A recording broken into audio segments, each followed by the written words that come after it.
கண்டிப்பா. Annamalai is a mass leader. அவர் வந்து இப்ப தலைவரா இருந்தாலும் சரி, இல்லாட்டாலும் சரி, அவர் மாஸ் லீடர் அப்படிங்கிறது எல்லாருக்குமே தெரியும். அப்ப பிஜேபியில இருக்கிறவங்களுக்கு மட்டும் இல்ல, வெளியில இருக்கிறவங்களுக்கு தெரியும். பிஜேபியோட ஓட்டு வந்து ஏடிஎம்கேக்கு போகுது. பட் ஏடிஎம்கேவோட ஓட்டு வந்து இங்க டிரான்ஸ்ஃபர் ஆக மாட்டேங்குது பிஜேபிக்கு அப்படிங்கிறத ஒரு ஒரு எக்ஸாம்பிளா போன தேர்தலையும் பார்த்தோம் நம்ப. இண்டோர் மீட்டிங்ஸ்ல Annamalai is the face of BJP still. நீங்க என்னதான் நீங்க நயினார் நாகேந்திரனுடைய ஸ்ட்ரென்த் வந்து உள்ளுக்குள்ள பார்ட்டி ஒர்க்கர்ஸோடையும் களத்திலையும் இறங்கிட்டு அவருடைய ஸ்டைல்ல வேலை செய்யறது. பிக் ஒரேட்டர், பெரிய பேச்சாளர்லாம் கிடையாது. ஒரு இன்ஸ்பெக்ஷன் பண்ணுறேன், இந்த ஏரியா நான் ஆய்வு பண்ணுறேன், மக்கள் குறைய தீர்க்கிறேன் அப்படின்லாம் நடத்து பண்ணிட்டு இது பாரு பண்ணுறேன் பாரு அப்படின்னு ஒரு பிம்பத்தை கட்டமைப்பாங்க. அவருக்கு யாரோ எழுதி கொடுக்குறாங்க, அதை அப்படியே வந்து வாமிட் பண்ணுறாரு, அவ்வளோதான். விஜயோடைய ரோல் வந்து சும்மா ஒரு ஃபேஸ், அவ்வளோதான். விஜய்க்கு பின்னாடி இயக்கக்கூடிய சக்திகள் வந்து பெரிய சக்திகள். இன்னும் வந்து அமித்ஷாவும் மோடியும் ஆட்டத்தை ஆரம்பிக்கவே இல்லை. ஜஸ்ட்டு வந்து ஒரு ஹாய் சொல்லிட்டு போயிருக்காங்க தமிழ்நாட்டில், அவ்வளோதான். அதுக்கே இவ்வளோ விஷயம் நடந்துட்டு இருக்கீங்க. ஸோ அவங்க ஆட்டத்தை ஆரம்பிக்கும் போது மற்ற இன்னும் நிறைய விஷயம் வரும். ஸ்ட்ரெயிட்டாக பார்த்தீங்கன்னா உங்களுக்கு ஈஸியாக தெரியுது டார்கெட்டு, விஷன் என்ன, ஃபியூச்சர் என்னன்னு கிளியராக தெரியுது. அதை விட்டுட்டு நம்ம வந்து வேற எங்கேயோ சுற்றிக்கிட்டு தேடிட்டு இருக்கோம். ஒரு சைடு சீமான் டிஎம்கே வந்து அவருடைய ஸ்டைலில் வந்து காரி துப்புறாரு. இந்த சைடு அண்ணாமலை, இன்னொரு சைடு வந்து பழனிசாமி அப்படின்னு 3 பேர் சேர்ந்து அடிக்கும் பொழுது இதோட வீரியம் ஜாஸ்தியாகும். அப்படியே மாறிட்டு இன்னைக்கு பழனிசாமி சொல்றதுக்கெல்லாம் பதில் சொல்லிட்டு இருக்காரு. அவரு அந்த இதை திருப்புறாரு. அதிமுக வெர்சஸ் டிஎம்கே மாத்துறாரு. கரெக்ட், அப்படி மாத்துறாரு. அப்போ இங்க பிஜேபி சும்மா இருக்கு. இப்போ பிஜேபி இதுதான் ஆப்பர்ச்சுனிட்டின்னு அவர் மேல அடிக்கணும், டிஎம்கே மேல அடிக்கணும்.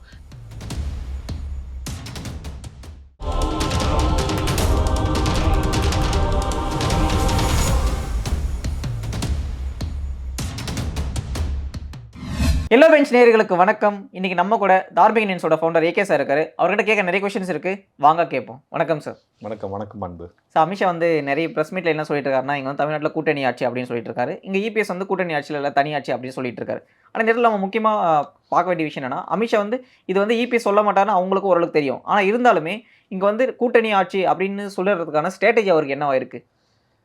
இது வந்து இந்த விடா கண்டன் கொடா கண்டன் கதை கேள்விப்பட்டிருக்கோம் இல்லையா? அது மாதிரி தான். ஒருத்தர் வந்து இப்போ எனக்கு வந்து கூட்டணி ஆட்சி வேணும்ன்ற என்னோட உரிமையை விட்டு கொடுக்க மாட்டேன், எனக்கு பங்கு வேணும்ன்ற சொல்கிற மாதிரி ஒருத்தர் கேட்குறாரு. இன்னொருத்தர் வந்து என்ன இருந்தாலும் நான் கொடுக்க மாட்டேன் அப்படின்னு சொல்லிட்டு அந்த விடாக்கண்ணன் கொடாக்கண்ணன் கதையாக தான் போயின்னு இருக்கு. என்னை பொறுத்த வரைக்கும் 2 பேருமே இன்றைக்கி வந்து ஒரு கூட்டணி அமைச்சிருக்காங்க அப்படின்னா ஒரு டிஎம்கேவை வந்து வெளியில் ஏற்றணும் அப்படின்ற ஒரே ஒரு நோக்கம், அப்படிதான்றத ஒரு ரீசன். இப்போ நம்ம பேச வேண்டிய விஷயம் என்னென்னா கூட்டணி தான். கூட்டணி ஆட்சியா இல்லையா அப்படிங்கிறது வந்து ஒரு பேசு பொருளாவே இருக்கக்கூடாது. இல்லை சார், என்னோட முக்கியமான கொஸ்டின் ஏன் இங்கே வருதுன்னா, இப்போ வந்து இப்போ பாமக எடுத்துக்கலாம், இப்போ தேமுதிக எடுத்துக்கலாம், இப்போ விஜய் எடுத்துக்கலாம். இவங்க எல்லாருமே கூட்டணி ஆட்சி வேணும் அப்படின்னு கேட்குறவங்க. அப்படின் போது அவங்கள வந்து நம்ம உள்ள கன்சல்ட் கொண்டு வரணும் அப்படின்றதுக்காக அமித்ஷா பேசுகிறாரா, இல்லை தனிப்பட்டு பாஜக அதிமுகக்குள்ள மட்டும் ஷேரிங் இருக்கிற மாதிரி பேசுகிறாரா? இல்லை, எப்பயுமே ஒரு கூட்டணின்ற போது அதுக்கு உண்டான ஒரு அந்த பார்கெயின்ஸ் இருக்கும். எனக்கு எவ்வளோ சீட்டுன்றதை மீறி இப்போ தேர்தல் நிதிக்கு உண்டான செலவை வந்து யார் பார்த்துக்க போகிறா, அதுக்கப்புறம் இன்கேஸ் நீங்கள் கவர்மெண்ட்டுக்கு வந்தீங்கன்னா எனக்கு ஏதாவது ஒரு போஸ்ட் கொடுக்குமா, எம்பி பதவி வந்து கிடைக்குமா அப்படின்ற அந்த மினிஸ்டர்ஸ் போஸ்ட் அப்படிங்கிறது எக்ஸ்ட்ராவாகவும் இருக்கிறது கூட்டணியில் பார்க்குறோம் பேரம். அது வந்து கட்சிக்குள்ளே நடக்கக்கூடிய உள் விவாதத்தில் அவங்க எடுத்துக்க போகிற விஷயமா தவிர மக்கள்கிட்ட அதை வந்து ஒரு பேசு பொருள் ஆக்கக்கூடிய செயல் வந்து பண்ணுறது வந்து எப்பயுமே வந்து பேக் ஃபயர் ஆகும். அதான் சார், இந்த இடத்துல வந்து பேக் ஃபயர் ஆகிற ஒரு விஷயம் நடக்குதுன்னா அதுக்கு வந்து 2 பேருமே ரெஸ்பான்சிபிளாக இருக்காங்களோ அப்படின்ற கண்டிப்பாக 2 பேருமே ரெஸ்பான்சிபிளாக இருக்காங்க. அதுதான் இவங்களுடைய கோலை வந்து மறந்துக்கிட்டு டிவைட் ஆகிட்டு போயிட்டே இருக்காங்க. நம்ம ஏற்கனவே பேசியிருக்கோம். நான் இப்போ சொன்ன மாதிரி இப்போ பேச வேண்டியது என்னென்னா, என்டிஏ அலையன்ஸ் உருவாகியிருக்கு, அந்த கூட்டணி பலம் பெற்று இருக்கு, இந்த சைடு டிஎம்கே கூட்டணிக்கு ஆப்போசிட்டாக இருக்கு அப்படிங்கிறத மட்டும்தான் பேசணுமே தவிர கூட்டணி ஆட்சி அப்படின்னு பேசுறது எப்படின்னா, இப்போ நான் ஒரு திருமணத்துக்கு வந்து போகிறேன், நான் வந்து இப்போ ஒரு பையன் வந்து ஒரு பொண்ணை கல்யாணம் பண்ணிக்கிறேன்னா அந்த ஓரளவுக்கு அந்த புரிந்துணர்வு இருந்தால் போதும். இனி வந்து கல்யாணம் பண்ணிட்ட பிறகு காத்தால நீ காஃபி போடு, நான் வந்து டீ போடுவேன், நான் வந்து சமையல் பண்ணா நீ கறிகாய் வெட்டுவேன்ற அளவுக்குலாம் ஒரு புரிந்துணர்வு ஒப்பந்தம்லாம் அமைக்க வேண்டிய அவசியம் கிடையாது. ஓகே. ஸோ இங்க நாம வந்து என்ன நம்ம மக்களுக்கு எடுத்துன்னு போனோம் அப்படின்னா, கூட்டணி அப்படிங்கிறத எடுத்துன்னு போணுமே தவிர, கூட்டணி ஆட்சி வருமா இல்லையாங்கிறது வந்து அது ரிசல்ட்ஸ்க்கு அப்புறம் டிசைட் பண்ணணும். சார் இந்த இடத்துல முக்கியமான கொஸ்டின் இருக்கு. இப்ப அண்ணாமலையும் அதே விஷயத்த வந்து பிரஸ் மீட்ல பேசும்போது, இப்போ வந்து அந்த தொண்டர்கள் வந்து கூட்டணி ஆட்சி இருக்குமா அப்படின்னும் போதும், அதிமுக தொண்டர்கள் என்ன நினைப்பாங்க? இங்க கூட்டணி ஆட்சி வந்துருமா அப்படின்னு அந்த தொண்டர்களுக்குள்ள ஒரு விமர்சனம் இருக்குல்ல? கண்டிப்பா. Annamalai is a mass leader. அவர் வந்து இப்ப தலைவரா இருந்தாலும் சரி, இல்லாட்டாலும் சரி, அவர் மாஸ் லீடர் அப்படிங்கிறது எல்லாருக்குமே தெரியும். அப்ப பிஜேபில இருக்கிறவங்களுக்கு மட்டும் இல்ல, வெளியில எல்லாத்துக்குமே தெரியும். இருக்கிறவங்களுக்கு தெரியும். பிளஸ் அவர் வந்து ரொம்ப சோசியல் மீடியா சாவி அண்ட் நல்ல ஒரேட்டரா நல்லா பேசக்கூடியவரா இருக்கிறதுனால, அவரோட கருத்த ஆணித்தரமா வைக்கிறாரு. அது வெளியில நெறைய இடத்துல அதான் வந்து சார் அதோட இம்பாக்ட் வந்து எங்க கூட்டணியில எஸ் என்னவா இருக்கு? இருக்கு. என்ன பெர்சனலா கேட்டீங்கன்னா, நான் சொல்றேன் இது அண்ணாமலையாவே இருந்தாலும், இத பத்தி பேச வேண்டிய அவசியம் இல்ல. பட் அண்ணாமலை சொன்னது தப்பா அப்படின்னு கேட்டா தப்பு தப்பு கிடையாது. கிடையாது. ரைட்? அது வந்து பேசக்கூடிய சந்தர்ப்பமா அப்படின்னு கேட்டா, தவிர்த்திருக்கலாம். நான் அண்ணாமலை கிட்ட சொல்ற மாரியே தான் இந்த சைட் பழனிசாமிக்கும் சொல்றேன். ஆர் நயினா நாகேந்திரன் யாரா இருந்தாலும், அது ஈவன் ஐ மீன் அமித்ஷா கூட அவர் வந்து அவர் என்ன பேசுகிறார்ன்னு நமக்கு தெரியாது இல்லையா? ஸோ ஒரு ஆமா. பழனிசாமியும், அமித்ஷாவும் அவங்களுக்குள்ள என்ன பேசினாங்கன்னா, கான்வர்சேஷன் என்ன இருக்குன்னு நடந்துச்சுன்னு நமக்கு தெரியாது. தெரியாது. பட் அவரு தெளிவா சொல்லியிருக்காரு. 1 பேட்டியில, 2 பேட்டியில, 4, 5 3, 4 பேட்டியில வந்து கிளியரா சொல்லியிருக்காரு. நம்ம வந்து ஒரு கூட்டணி கவர்ன்மெண்ட் தான் அப்படின்னு சொல்லியிருக்காரு. அப்போ ஒரு கூட்டணி கவர்ன்மெண்ட்னா ஒரு கன்சிடரபிள் நம்பர் ஆஃப் சீட்ஸ கான்டெஸ்ட் பண்ணணும். அதுல வின் பண்ணணும். அந்த ஒரு பார்கெயின் பவர் வித்தின் தட் அலையன்ஸே ஆமா. இருக்கணும். ஸோ அத நோக்கத்தோட தான் அவர் வந்து அந்த ஸ்ட்ராட்டஜில தான் பேசுறாரு. இன்னைக்கு தெளிவா இருக்காரு அவரு. அது அந்த தலைவர்கள் மட்டத்துல அந்த விஷயம் வந்து வேற மாரி பார்க்கப்படும். அதே நீங்க தொண்டர்கள் மத்தியில நீங்க வந்து போய் இத வந்து நீங்க ஒரு ஒரு பேசு பேசினோம். பொருளா ஆக்குனீங்கன்னா, அந்த நடக்க வேண்டிய விஷயம் நடக்காது. நம்ம ஏற்கனவே சொல்லியிருக்கோம். இது வந்து 3 நிலையில வந்து இத எடுத்துக்கிட்டு போணும். தலைவர்கள் மத்தியில உண்டான அந்த ஒரு கெமிஸ்ட்ரிங்கிறது ஒண்ணு மீறி, மீறி தொண்டர்கள் தொண்டர்கள் மத்தியிலே போய் சேரணும். பண்ணும்பொழுது, இன்னைக்கு ஒரு தொகுதியில நான் வேலை செய்றேன்னா, சேர்ந்து வேலை செய்யணும். இல்லையா?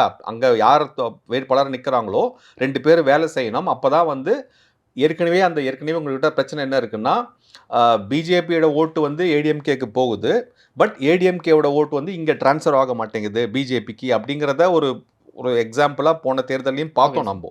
ஸோ அதனால அந்த மாரி ஒரு விஷயம்லாம் இருக்கிறதுனால, இவங்க வந்து அ ரொம்ப ஏய்ந்து வேலை செய்யக்கூடிய நிலைமையில, தொண்டர்கள் மத்தியில இது வந்து ஒரு பேசு பொருளா இருக்க வேண்டிய அவசியம் கிடையாது. இது வந்து வித்தின் குளோஸ்ட் டோர்ஸ் அவங்க வந்து சால்வ் பண்ண வேண்டிய விஷயம்.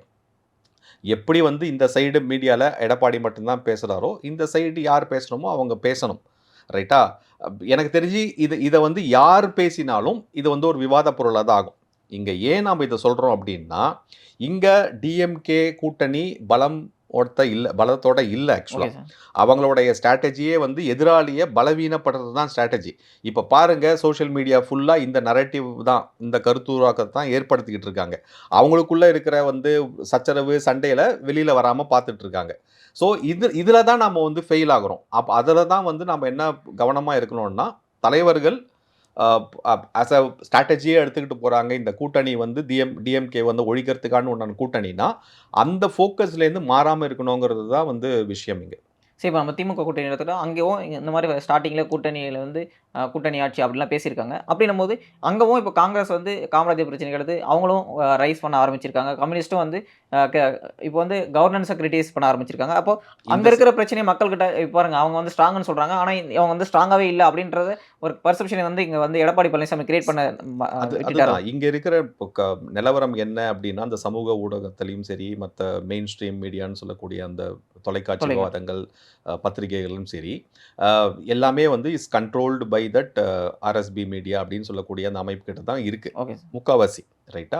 அப்படி இருக்கிற பட்சத்தில, அவங்க என்ன நினைக்கணும், பேசணும்னு நினைச்சுட்டு, ஒரு ஒரு கருத்துருவாக்கத்த ஏற்படுத்தணும்னு நினைச்சுட்டு, அத வச்சு தான் பேசணும்னு நினைக்கிறாங்களோ, அத தான் அவங்க பண்ணுவாங்க. அத விட இது முக்கியமான விஷயம், இது வந்து பேசு பொருளா மாத்த வேண்டியது எடப்பாடியோட ரோலாவும் இருக்குல்ல. அவரும் அத பெருசா பேசலன்றது இல்ல ஒரு அவரு முக்கியமான சி ஒவ்வொரு தலைவர்களும் ஒவ்வொரு ஒவ்வொரு ஸ்டைல் ரைட்டா? அண்ணாமலை ஜிக்கு ஒரு ஸ்டைல்னா, எடப்பாடிக்கு ஒரு ஸ்டைலு, நயினார் அவருடைய ஸ்டைல் தனி. அது மாரி ஒவ்வொரு லீடரும் அந்தந்த ஸ்டைல்ல தான் வருவாங்க. அவங்களுடைய சாதக பாதகங்கள், அவங்களுடைய பாசிட்டிவ், மைனஸ், அவங்களுடைய ஸ்ட்ரெங்த், வீக்னஸ்லாம் அவங்களுக்கு தெரியும். எத எப்படி எடுத்துன்னு போணும்னு. பட் இங்க சைடு அவருடைய பெஸ்ட் 3 பேரு எனக்கு தெரிஞ்சு இப்போ தமிழ்நாட்ல கரண்ட் நிலவரப்படி மக்கள ரீச் பண்ணக்கூடிய விஷயமா பேசுறது வந்து ஃபர்ஸ்ட்டு அண்ணாமலை. ஆமா. நெக்ஸ்ட்டு வந்து இப்போ சீமான் அவர்கள். 3வது வந்து பழனிசாமி தான். பிகாஸ் இப்போ ரீசென்ட்டா நடக்கிற அந்த இதெல்லாம் பார்க்குறோம். Okay sir. ரைட்? அவர் எப்படி வந்து அவங்க ஸ்டாலின் சொல்றத எப்படி கவுண்டர் பண்ணி குடுக்குறாரு, மக்கள போய் மக்கள்கிட்ட மீட் எப்படி பண்றாருன்னு சொல்லிட்டு. ஐ மீன் எடுபடுறதுன்றத சொல்றேன். இவங்க 3 பேரும் சேர்ந்து ஒரேடியா டிஎம்கேவ அடிக்கும் பொழுது, கண்டிப்பா அந்த தாக்கம் அவங்க கிட்ட இருக்கும். அத வந்து எதிர்கொள்றதுக்காக இவங்க வந்து இந்த மாரி ஒரு விஷயத்த அப்ப ஓவர் ப்ளே பண்றாங்க. இந்த சைடு இருக்கிற விரிசல. அவங்க கிட்ட இருக்கிற பிரச்சனைய அண்டர் ப்ளே பண்றாங்க. அதோட முக்கியமான விஷயம் வந்து அண்ணாமலையோட பிரசன்ஸ் இருக்குல்ல சார். அண்ணாமலைக்குன்னு ஒரு ஒரு கரிஸ்மா இருக்கு. அத வந்து இப்ப இருக்கிற பிஜேபியோ, இப்ப இருக்கிற ஏடிஎம்கே கூட்டணி வந்து பயன்படுத்த மாட்றாங்களா ஒரு கொஸ்டின் இருக்குல்ல. பயன்படுத்த மாட்டேங்கிறாங்க அப்படின்னு கேட்டா, அது வந்து அமித்ஷா கண்டிப்பா அது பண்ணுவாரு. எனக்கு தெரிஞ்சு அண்ணாமலை தமிழ்நாட்ல தான் இருக்காரு. தமிழ்நாடு விட்டு வேற எங்கேயும் போல. இப்போ அஃப்கோர்ஸ் இப்போ ரீசென்ட்டா வர ஒரு அ என்ன வருதுன்னா, இன்னும் ஒரு பெரிய ஒரு ஒரு ப்ராசஸ்ல அவரு இறங்குவாரு அப்படின்னு இன்னும் இந்த இப்போ பிரச்சாரத்துக்கு தேர்தல் வருவாரு பக்கம் அப்படின்னு வரும்போது உள்ள சொல்லிட்டு. வருவாரு. கண்டிப்பா அவர் வந்து இந்த இந்த கூட்டணி இப்போ இதெல்லாம் பேசும்பொழுது, அவர் வந்து ஒரு இன்ஃப்ளூயன்சர் ரோல்ல கண்டிப்பா இருப்பாரு. ஓகே. ஏன்னா, அண்ணாமலை வந்து பிஜேபிக்கு என்றுமே பலம். நாம் ஏன்னா, இப்ப நம்ம வந்து அந்த 12% vote share 11.5 to 12% vote share பத்தி பேசும்பொழுது கிட்டத்தட்ட ஒரு 35, 40 லட்சம் ஓட்டுனா 40 டூ 50 தொகுதியில அவங்க பிஜேபி டிசைடிங் ஃபேக்டரா நின்னே இருக்கு. ஆகணும். பிஜேபி 40 தொகுதியில நின்னா தான் அவங்களுக்கு வந்து அந்த 12% கிடைக்கும். ஆமா.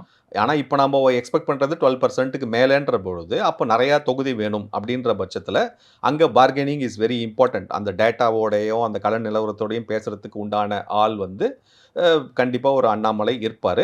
அண்ட் மோர் தேன் இன்டோர் மீட்டிங்ஸ்ல Annamalai is the face of BJP still.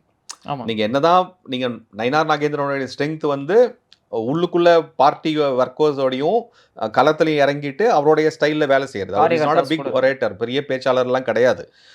But இங்க ஒரு பெரிய அசெட் நம்மகிட்ட அண்ணாமலை அப்படின்ற ஒருத்தர் இருக்காரு. அதுவும் சும்மா இந்த திராவிட கழகம் பேச்சாளர் மாரி சும்மா வந்துட்டு எதுக மொனையில அப்படியே சரளமா தமிழ்ல பேசிட்டு வாந்தி எடுக்கிற மாரி பேச்சு கிடையாது. அவர் பேசுறது புள்ளி விவரத்தோடையும், ஆணித்தரமாவும் மக்களுக்கு எப்படி புரியுன்ற மாரி பேசுறாரு. ஸோ அத என்னைக்குமே பிஜேபி விட்டுக் குடுக்க மாட்டாங்க. அமித்ஷாவும் விட்டுக் குடுக்க மாட்டாரு. அது அத வந்து எப்பயுமே வச்சுப்பாங்க. இதெல்லாம் நடந்து தான் இருக்கட்டும். பட் நான் என்னுடைய பெர்சனல் ஒப்பீனியன் கேட்டீங்கன்னா, கூட்டணி ஆட்சி பத்தி பேச வேண்டிய அவசியம் இப்படி இல்ல. அப்படியே பேசணும்னா அமித்ஷான்னு ஒருத்தர் இருக்கார் இல்லையா? அவரு பேசுவார். அவரு லெட் ஹிம் ஸ்பீக். இங்க நாம தொண்டர்கள் 2 பேர் மத்தியிலும் பேச வேண்டியது இது கூட்டணிப்பா. இதுதான் ஒரே ஒரு கோல். 10 கோல்லாம் குடுக்கல உனக்கு. டிஎம்கே வெளியில போணும். அதுக்கு சேர்ந்து வேலை செய்யுங்க. மத்த விஷயம்லாம் அப்புறம் பார்த்துக்கலான்ற அந்த ஒரு தெளிவான நிலைப்பாடுல அ அந்த 2ண்ட் லெவல் ஆஃப் லீடர்ஸும் வரணும். நெக்ஸ்ட்டு கீழ இருக்கிற அந்த தொண்டர்களும் வரணுங்கிறது தான் என்னுடைய பெர்சனல் ஒப்பீனியனா இருக்கு. ஸோ இப்போ இபிஎஸ் கிட்ட கூட்டணி பத்தி கேட்கும்போது, விஜய் கிட்ட நீங்க கூட்டணி பத்தி பேசிட்டு இருக்கீங்களா? அப்படின்னு கேட்கும்போது அவர் சொன்னது, நாங்க வந்து தேர்தலோட யூகம்லாம் வெளிய சொல்றதில்ல அப்படின்னு சொல்றாரு. அப்படின்னும்போது, விஜய் வந்து அவங்க இன்னும் ஒரு ஒரு கண்டெண்டரா கூட்டணிக்குள்ள வச்சு பேசிட்டே தான் இருக்காங்களோ? கண்டிப்பா. அந்த அந்த ஆப்ஷன் ஓப்பன். இன்னும் 8 மாசம் டூ 10 மாசம் இருக்கு இல்லையா? தேர்தலுக்கு. என்ன ஆனா வேணா அவரு நடக்கலாம். செயற்குழு கூட்டத்துல என்ன சொல்லியிருக்காரு, நான் தான் சீஃப் மினிஸ்டர் கேண்டிடேட்டா இருப்பேன். நான் வந்து பிஜேபி இருக்கிற கூட்டணிக்கு போக மாட்டேன்னு சொல்லியிருக்காருல்ல. அவருக்கு யாரோ எழுதி குடுக்குறாங்க. அத அப்படியே வந்து வாமிட் பண்ட்டாரு. அவ்வளதான். விஜய்யுடைய ரோல் வந்து சும்மா ஒரு ஃபேஸ் அவ்வளதான். விஜய்க்கு பின்னாடி இயக்கக்கூடிய சக்திகள் வந்து பெரிய சக்திகள். விஜய் வந்து ஒரு ஒரு ஃபேஸ் அவ்வளதான். அதாவது அதுக்கு மக்களை விஜய்க்கு பின்னாடி ஒரு ஃபேஸ் இருக்காங்கன்னு சொல்றீங்களா சார்? அவங்க வந்து பிஜேபி, அதிமுக கூட்டணிக்கு போறதுக்கு அவர அலோவ் பண்ணுவாங்களா? எல்லாமே வந்து இப்ப இப்ப காசு தான், பதவி தான், பட்டம் தான். ரைட்டா? அத வந்து எப்போ யார் எங்க குடுக்குறாங்களோ, அத வச்சு தான் டிலைட் பண்ணுமே தவிர, இது இப்போ வந்து ஒரு பெரிய விஷயமே கிடையாது. இன்னைக்கு ஆனா தெளிவா சொல்லிட்டாங்க. டிவிக்கே தெளிவா சொல்லிட்டாங்க. நாங்க வந்து உங்களோட கூட்டணி வச்சுக்க மாட்டோம்னு சொல்லிட்டாங்க. கண்டிப்பா டிஎம்கேவோட கூட்டணி வச்சுக்க மாட்டாங்க. சீமானோட கூட்டணி வச்சுக்கிறதுக்கு உண்டான பாசிபிலிட்டி இருந்தாலும், சீமானே அத வந்து இல்லன்னு சொல்லிட்டாரு. ஸோ அங்க வந்து 234 ஆளுமைக்கு உண்டான உரசல்கள் நடக்கும் கண்டிப்பா. நான் முன்னாடியே அரசியலுக்கு வந்தேன். நான் பெரியவனா, நீ பெரியவனா, உனக்கு கீழ நான் வரணுமான்னு சீமான் கேட்பார். உன்னோட நான் பெரிய அப்படின்னுவாரு. ஸோ அதனால அதுவும் இது இல்ல. ஸோ தனித்து விடப்பட்டது ஒரு கட்சி தான் இப்போதைக்கு தமாகா. ஆனா அவங்களுக்கு வந்து ஒரு ஒரு ஒரு மாயைய உருவாக்குறாங்க. எங்கன்னா, இந்த டிஎம்கே அந்த பெண் நிறுவனம் அந்த மாரிலாம் சேர்ந்துக்கிட்டு, இந்த மாரி ரிசர்ச் பண்றேன், அந்த மாரி இருக்கு, இந்த மாரி சர்வே பண்றேன்னு சொல்லிட்டு, அந்த இமேஜ பூஸ்ட் பண்ணி விடுறாங்க. ஓகே. அதாவது இவங்களுக்கு வந்து பிஜேபியும் பிடிக்காது, டிஎம்கே மேல ஒரு அ என்ன சொல்றது? ஒரு ஏடிஎம்கே. ஒரு ஏடிஎம்கே மேல நம்பிக்கை இல்ல. டிஎம்கே சார்ந்த அந்த திராவிட சித்தாந்தம். பட் ஆனா டிஎம்கே மேல ஒரு அதனால நம்பிக்கையில விஜய இருப்பாங்க. ப்ரமோட் பண்ணி ஸோ அதனால விஜய ப்ரமோட் பண்றதுக்காக உண்டான ஒரு சில விஷயங்கள்லாம் ஏத்தி விடுறாங்க. உங்களுக்கு வந்து 20% இருக்கு சர்வேல 30% வரும். உங்களுக்கு வந்து 50 சீட்டு, 60 சீட் அடிப்பீங்கன்லாம் சொல்லிட்டு ஏத்தி ஏத்தி விடுறாங்க. அதுல வந்து அவரு விழுந்துட்டாரு அப்டின்னா, இது இன்னைக்கு வரைக்கும் பனையூர விட்டு வெளில வரல. நம்ம ஆளு. ஸோ அதனால வந்து இது ஒரு பெரிய ஒரு அ விஷயமா நம்ம பார்க்க முடியாது. இதெல்லாம் வந்து அ காத்து ஊதினா பலூன் மாரி தான். டப்புன்னு என்னைக்கு வேணா ஒரு குண்டூசி வச்சு குத்தினா உடைஞ்சு போறக்கூடிய பலூன் தான் இதெல்லாம். ஸோ அதனால இது ஒரு பெரிய விஷயமே கிடையாது. இன்னும் 8 மாசம் இருக்கு. 8 மாசத்துனால நெறைய விஷயம் பார்க்கலாம். இன்னும் வந்து அமித்ஷாவும் மோடியும் ஆட்டத்தை ஆரம்பிக்கவே இல்லை. ஜஸ்ட் வந்து ஒரு ஹாய் சொல்லிட்டு போயிருக்காங்க ஓகே. தமிழ்நாட்டில், அவ்வளோதான். அதுக்கே இவ்வளோ விஷயம் நடந்துட்டு இருக்கு இங்க. ஸோ அவங்க ஆட்டத்தை ஆரம்பிக்கும் போது மற்ற இன்னும் நிறைய விஷயம் வரும். இபிஎஸ் சொல்லும்போது என்ன சொன்னார்னா, எங்க கூட்டணியை நோக்கி ஒரு பிரம்மாண்டமான கட்சி வரப்போகுது அப்படின்னு சொல்றாரு. தமிழ்நாட்டுல அதிமுக, திமுக தவிர மிகப்பெரிய கட்சின்னு சொன்னா, அப்ப பாஜக இருக்காங்க, இப்ப வந்து காங்கிரஸ் இருக்காங்க. அப்படின்னும்போது, எந்த கட்சியா ஒரு பிரம்மாண்ட கட்சின்னு சொல்றாருன்னு தெரியலையே. பிரம்மாண்டன் கூட்டணி பதிலா பிரம்மாண்டன் கட்சின்னு சொல்லியிருப்பாரா இருக்கும், தெரியல. அது அவர் எந்த என்ன கட்சியா இருக்கும்னு ஒரு வார்த்தை ஜாலங்கள் எப்படி வேணா வச்சுக்கலாம். நம்ம வந்து இந்த இந்த லீடர்ஸ் இந்த பிரச்சாரத்துல மக்களை சந்திக்கும் போது பேசுறதெல்லாம் வந்து ஒவ்வொரு வார்த்தையா பிரிச்சு பிரிச்சு பொருள் பண்ண வேண்டிய அவசியம் கிடையாது. ஆனா மக்கள் என்ன நினைப்பாங்க? இன்னைக்கு யாரோ வரப்போறாங்க அப்படின்னு அதுதான் நினைப்பாங்கல்ல. அந்த இம்பாக்ட் கிரியேட் ஆகுது இல்லையா மக்கள்கிட்ட. ஓ, பிரம்மாண்ட கட்சி வரப்போகுது, கூட்டணி இன்னும் முடிவாகல, இவர் வரப்போறாரு. ஆனா அவருக்கு ஒரு ட்ராக் ரெக்கார்ட் இருக்குல்ல. 2024ல அவர் என்ன சொன்னாரு? நான் வந்து பிரம்மாண்ட கூட்டணி அமைக்க போறேன்னு சொன்னாரு. அப்ப அமைக்க முடியல. அப்படியே அந்த மாரி இது இந்த முறை நடந்துருமா அப்படின்னு ஒரு See, மக்கள் அ நினைப்பாங்கல்ல. நீங்க ஏன் அரசியல் தலைவருடைய பேச்செல்லாம் அந்த அளவுக்கு நீங்க வந்து இது பண்ணி வைக்கிறீங்க? அப்படி பார்த்தீங்கன்னா, நெறைய இந்த சைடு பார்க்கலாம். டிஎம்கே சைடுல என்னெல்லாம் உளறி வச்சிருக்காங்கங்கிறத பார்க்கலாம். ஸோ, அதனால அந்த அளவுக்கு அதுவும் இந்த தேர்தல் போதும், தேர்தல் நோக்கி வரக்கூடிய காலகட்டத்தில மக்கள் கிட்ட பேசக்கூடிய பேச்சுக்கள்லாம் வந்து, அந்த அவங்களுடைய உணர்ச்சிகளையும், அவங்களுடைய உற்சாகத்தையும் தூண்டக்கூடிய அளவுக்கு தான் அந்த பேச்சு பேச்சு இருக்கும். அந்த அந்த லெவல்ல தான் வச்சுக்கணும். அதாவது எப்படி நம்ம இத பார்க்கலாம் அப்படின்னா, இந்த சைடு என்டிஏ அலையன்ஸ் வந்து ஓப்பனா இருக்கு. நாளைக்கு என்ன நடந்தாலும், இங்க டோர் குளோஸ் ஆகல. ஓப்பனா. எப்பயுமே ஓப்பனா இருக்கு அப்படின்ற அந்த சிக்னல குடுக்குறாங்க. நாளைக்கு என்ன வேணா நடக்கலாமே! ஸோ, அதனால அத வெயிட் பண்ணி வாட்ச் பண்றாங்க. அவ்வளதான். இதுதான் நம்ம சிக்னலா எடுத்துக்கணுமே தவிர, இந்த சைடு டிஎம்கே போய் சேர்ந்ததுக்கு உண்டான பாசிபிலிட்டி கிடையாது. இந்த ஓப்பனா இருக்கிறதுல வந்து விஜய் மட்டும் இல்ல. இங்க வந்து விசிகாவும் வரும். அ ப ப இந்த கம்யூனிஸ்ட் ஆமா. போன்ற கட்சிகளும் வரும் அப்படிங்கிற ஒரு சமிஞை தான். அப்ப இந்த சிக்னலை நீங்க ஓப்பன் பண்ணி விட்டுட்டீங்கன்னா, "அத பாருப்பா என்னுடைய டோர் ஓப்பனா இருக்கு. நீ எப்ப வேணா வரலான்ற" போது, டிஎம்கே சைடு பாருங்க, அவங்கள எப்படியாவது புடிச்சு வச்சுக்கணுன்ற அந்த ஒரு முனைப்போட அவங்க செயல்படுவாங்க. அப்ப என்ன பண்ணுவாங்க, அவங்களுடைய வேற இத வழிங்க. வந்து இவங்களுடைய பார்கெனிங் பவர் ஜாஸ்தியாகும். நாளைக்கு இப்போ விசிகா வந்து எனக்கு 20 சீட் குடு, 25 சீட் குடுன்னு கேட்கும். விசிகா 20 சீட் கேட்டாங்கன்னா, உடனே கம்யூனிஸ்ட் எனக்கு ஒரு 10 சீட்டு குடுன்னு கேட்கும். உடனே வந்து காங்கிரஸ் எனக்கு வந்து நான் தேசிய கட்சி எனக்கு 10 சீட்டுக்கு மேல வரணும், 15 சீட்டு குடுன்னு கேட்கும். அப்ப டிஎம்கே உடைய இது கம்மியாகும். அப்போ நீங்க பார்த்தீங்கன்னா, தேர்தல் களத்துல அ இங்க இப்போ 2 பேரும் மோதிக்கும்பொழுது, நெறையா ஃபார் எக்ஸாம்பிள் ஏடிஎம்கே வந்து நெறையா டிஎம்கேவோட மோதுறாங்கன்னா, அப்ப பிஜேபி வந்து விசிகாவோடையும், காங்கிரஸோடையும், கம்யூனிஸ்டோடையும் மோதலா இருக்கும். அப்ப ஆமா, அந்த பாசிபிலிட்டீஸ் ஓப்பன் ஆகுது அங்க. ஆமா. அப்ப மக்கள் முன்னாடி ஒரு தொகுதியில பார்த்தீங்கன்னா, இன்னைக்கு நான் கம்யூனிஸ்ட், விசிகாவ நிக்க வைக்கணுமா? இல்ல பாஜகவோட நிக்க வைக்கணுமான்னு கேட்டா, possibility for this NDA alliance ஜாஸ்தியா இருக்கும். ஓகே. அந்த ஒரு தேர்தல் நிலவரப்படி. ஸோ, இந்த மாரி ஆப்ஷன்ஸ்லலாம் கருத்துல கொண்டு தான் இந்த மாரி அந்த டாக்ஸ் நடக்குது. எங்க எங்க கூட்டணி வந்து எப்பயுமே ஓப்பனா இருக்குன்ற போது, அது வந்து கெட்ஸ் அ ரிவர்ஸ் சிக்னல் இங்க. இந்த மாரி லெவல்ல தான் நாம வந்து இத எடுத்துக்கணுமே தவிர, உடனே வந்து இந்த கட்சி வந்துருமா? இந்த கட்சியிலேருந்து யார் வரும்? அப்ப வேற யாருமே இல்லன்றலாம் எடுத்துக்கக்கூடாது நம்ம. காமராஜர பத்தின ஒரு கிரிட்டிசிசம் வரும்போது என்ன சொன்னாங்கன்னா, காமராஜர் நெறைய கிரிட்டிசைஸ் பண்றாரு அப்படின்னு ஒரு சின்ன பேச்சு நடந்துச்சு. அத வந்து திமுக ஏதோ பண்ணி அமுத்திட்டாங்க. இப்போ முக்கியமான விஷயம் என்னன்னா, இப்போ வந்து காங்கிரஸ் வந்து விஜய் கூட பேசுறாங்க அப்படின்ற ஒரு விஷயம் இருக்குல்ல. அதை எப்படி பார்க்குறீங்க?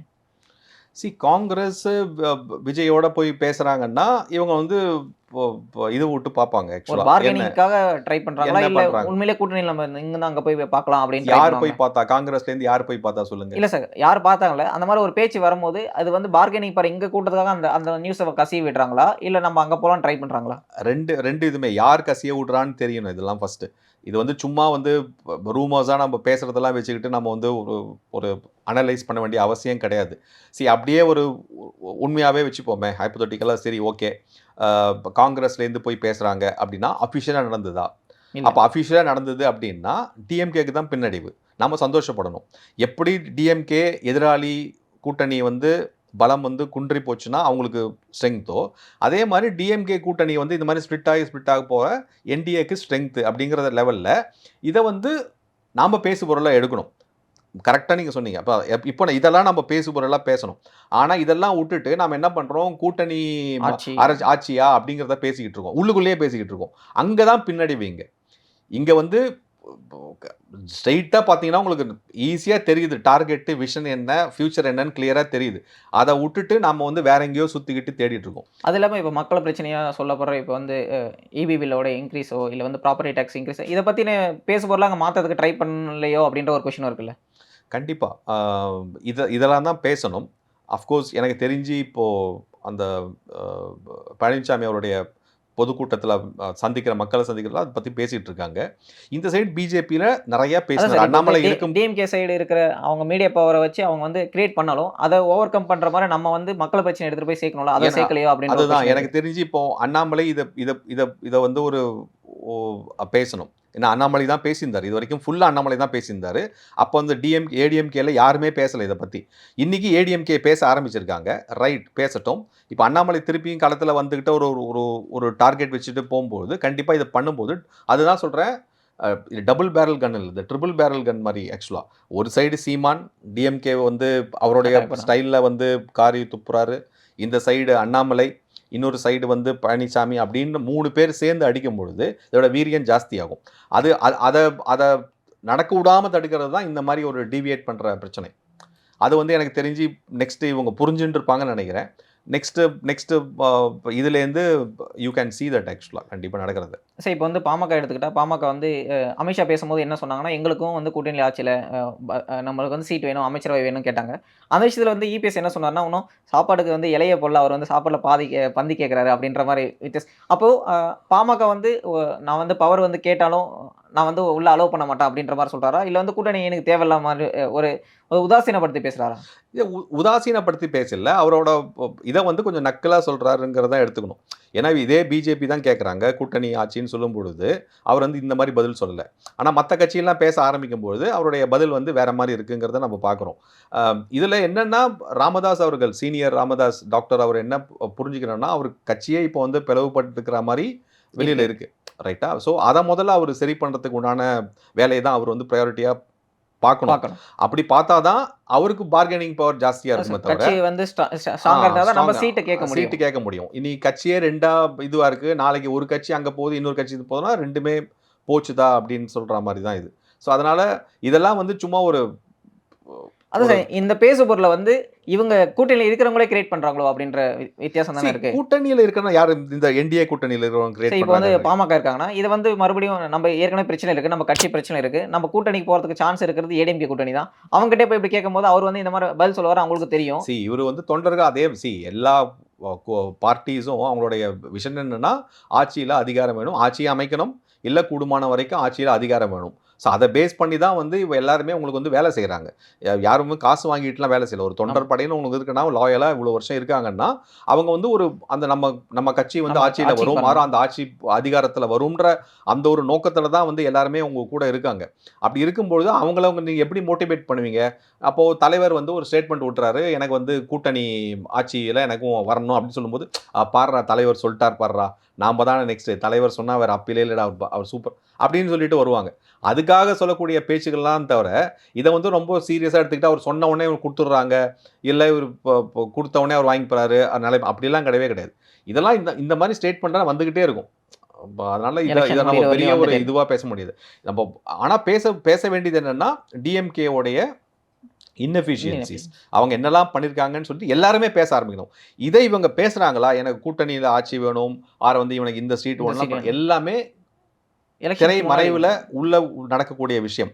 வெளியில் வந்து எல்லாருமே விட்டு அதுதான் இங்கே டிஎம்கேயோட ஸ்ட்ரென்த். பாருங்கள், உள்ளுக்குள்ளே என்ன அடிச்சுக்கிட்டாலும் இங்கே காமராஜரை தான் கழுவி ஊற்றுறாங்க இவங்க சைடு. ஆனால் இவர் வந்து போயிட்டு பார்த்துட்டு பிரச்சனை முடிஞ்சுதுன்றாரு. இங்கே ஒரு முதல்வர் ஒரு ஸ்டேட்மெண்ட் கொடுக்குறாரு, இன்னொருத்தர் காங்கிரஸில் வேற ஒருத்தர் பொங்குறாரு, இங்கே வந்து விசிக்கு வந்து வேற மாதிரி ஒரு அவருடைய சாஃப்ட் பவரை கொடுக்குறாரு. ஆனால் இதெல்லாம் வெளியில் வரும்போது என்ன சொல்கிறாங்க பாருங்க, எல்லாருமே நாங்கள் வந்து ஒரே இதுவாக இருக்கோம், எங்களுடைய கொள்கை எதிரியை அழிக்கிறதுக்காக தான் பண்ணுறோம் அப்படின்னு வராங்க இல்லையா? அந்த ஸ்ட்ரென்த்து தான் இங்கே நம்ம பார்க்க முடியல. இது பண்ணான்னா இவங்களுடைய இதை நல்லா எக்ஸ்போஸ் பண்ணலாம். இப்போ பாருங்க, முன்னாடி ஸ்டாலின் என்ன பண்ணாரு, ஸ்டாலின் வந்து அதிகமாக விமர்சிச்சது வந்து பாஜகவையும் சென்ட்ரல் இருக்கிற ஆட்சியும் தான். இன்னைக்கு பாருங்க அப்படியே மாறிட்டு இன்னைக்கு பழனிசாமி சொல்றதுக்கெல்லாம் பதில் சொல்லிட்டு இருக்காரு. அவரு அந்த இதை திருப்புறாரு ஆக்சுவலா. அதிமுக வெர்சஸ் டிஎம்கே மாத்துறாரு. கரெக்ட், அப்படி மாத்துறாரு. அப்போ இங்கே பிஜேபி சும்மா இருக்குது. இப்போ பிஜேபி இதுதான் ஆப்பர்ச்சுனிட்டின்னு அவர் மேலே அடிக்கணும், டிஎம்கே மேலே அடிக்கணும். டிஎம்கே என்ன பண்ணுறாங்க இப்போ ஸ்ட்ராட்டஜியாக, ஃபஸ்ட்டு வந்து அவங்க டிஎம்கே அப்படின்னாலே அவங்க கிட்ட இருக்கிற 3 தீய சக்தின்னு சொல்கிறது வந்து அந்த வன்முறைவாதம், தீவிரவாதம், பிரிவினைவாதம். உங்களை தீவிரவாதத்துக்கு வந்து அந்த தீகா போன்ற கட்சிகளை வச்சுருக்காங்க, அவங்க சித்தாந்தத்தை. அது ஒரு தீவிரவாதம். வன்முறைவாதத்துக்கு வந்து இவங்களாவே கையில் எடுத்துக்கிட்டாங்க.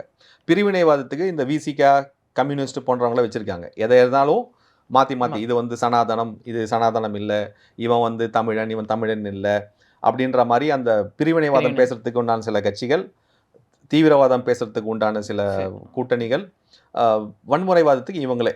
இவங்க எல்லாத்தையும் கிரியேட் பண்ணுறாங்க ஆர்டிஃபிஷியலாக. இது அதான் நடந்துட்டு இருக்கு. அதை எக்ஸ்போஸ் பண்ண வேண்டிய விதம் வந்து என்டிஏ கூட்டணிக்கு இருக்கு. ப்ளஸ் இந்த சைடு தாவாக்கு இருக்கு, இந்த சைடு நாம் தமிழர் சீமானுக்கு சீமான். இருக்கு, நாம் தமிழர் கட்சிக்கு இருக்கு. ஆனா இவங்க வந்து வேற ஏதோ பிரச்சனையை டிவேட் பண்ணிட்டு பேசிட்டு இருக்காங்க.